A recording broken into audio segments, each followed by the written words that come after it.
Hi, my name is Jaden Smith, and I'd like to welcome you to the Nipomo Flutes Flute Shop. The question I'm asked more than anything else is, how do you make your flutes? My flutes all start with a basic flute blank that's cut from some of the wood that we carry in stock or obtain. The flute blanks are cut to the approximate length of the flute, as well as the width. They are then run through a thickness planer to make sure that they're smooth on all sides. From there, we take them to the router table and we route out what will become the bore of the flutes. All of my flutes are what's known as a split bore design. In other words, half the bore diameter is cut into each side, and then the flute will be joined, complete the full bore diameter. Once those are routed, I also generally will route a little space here on the top, which is where the fetish or the bird is going to go, and ultimately the sound holes will be cut as well. Once those sound holes are cut, I put the blanks together, inserting a hardwood dowel between the sound holes and between the blanks so that it effectively will separate the two chambers of the flute. Once that's put together like that, the flute is glued and set aside for at least 24 hours so that the glue can cure. Once that glue has cured, we move it over here to the lathe in order to do the shaping of the flute. Once the flute blank is glued together, it's brought over here to the lathe where it's mounted on these specially designed lathe heads for flutes. You'll notice that these lathe heads are stepped down so that the flute, depending on the diameter of the bore, will fit comfortably onto the lathe head and will not crack the body of the flute.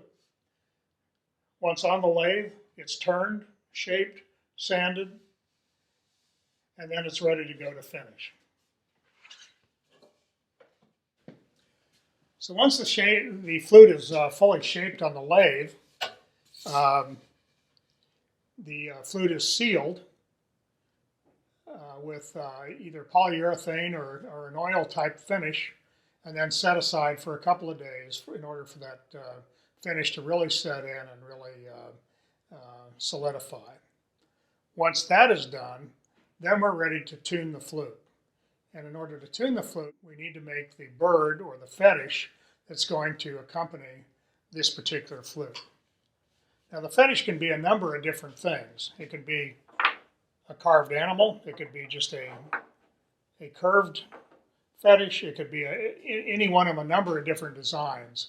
And that just becomes a matter of the artistic process in making these. But one thing I always try to do on my fetishes is to have a little wing wall on the front of it because I do think it makes the flute sound better when played. Once that fetish is made, it's paired up with the flute itself. The fetish is then sealed and set aside for a day. Once that is dried, the flute is now ready to be tuned. Once the flute is finished and the fetish is installed on the flute itself, it's time to tune the flute.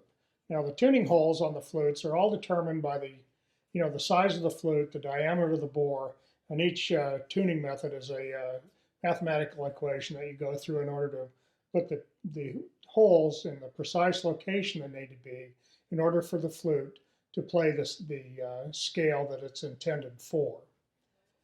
Once we tune a flute, the flute is completely resealed again and we leave it for at least 24 hours. Once that process is done, we tune it again, we leave it for 24 hours, and we tune it a third time and leave it for 24 hours just so that we can ensure that the flute is in the best tune possible for that particular instrument. I think that'll pretty well conclude the tour. I appreciate your interest in Nipomo Flutes. Thank you.